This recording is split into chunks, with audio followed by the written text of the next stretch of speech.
In Myanmar is very serious, and it has got much worse since the military coup. The European Union does not recognise the military junta.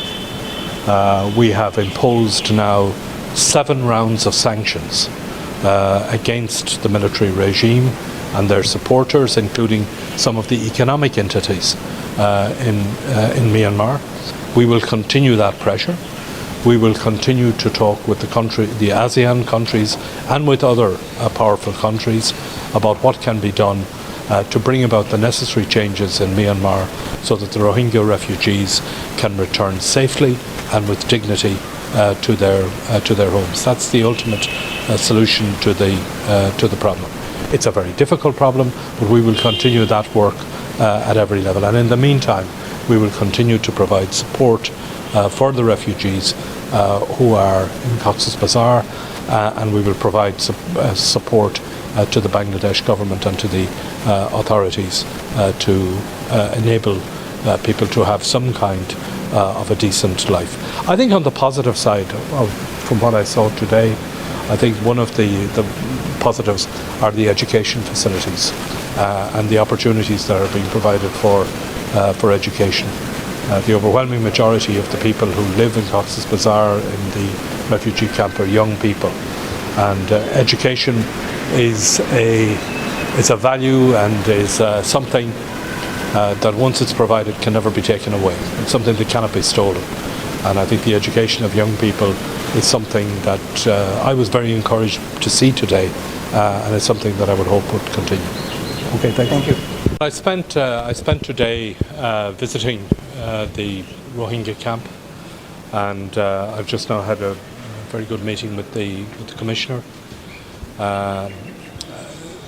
First of all, I think that Bangladesh and the Bangladeshi people, and in particular I think the people of the local community here in Cox's Bazar, are to be commended for the work that they have done over the past 6 years in hosting the Rohingya people and providing them with facilities in which they can live.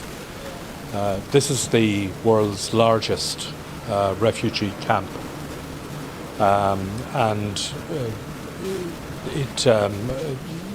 the support that they have received in Bangladesh, I think, is very important.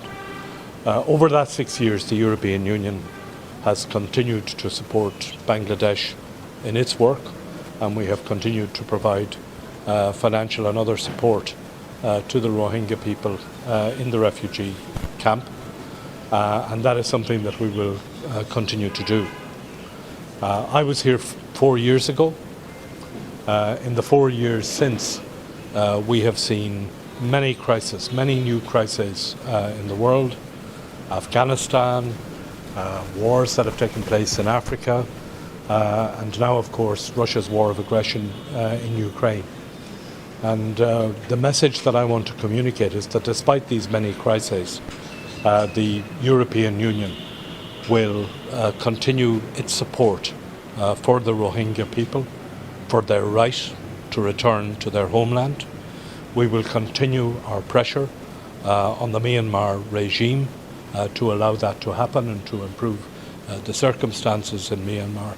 And we will continue to lead in the international fora at the United Nations and at the Human Rights Council about the situation of the Rohingya. I had the opportunity today of talking with representatives of the refugees about the many challenges that they are facing, including the very worrying challenge regarding the reduction in the allowances for their food rations. Okay, thank you very much.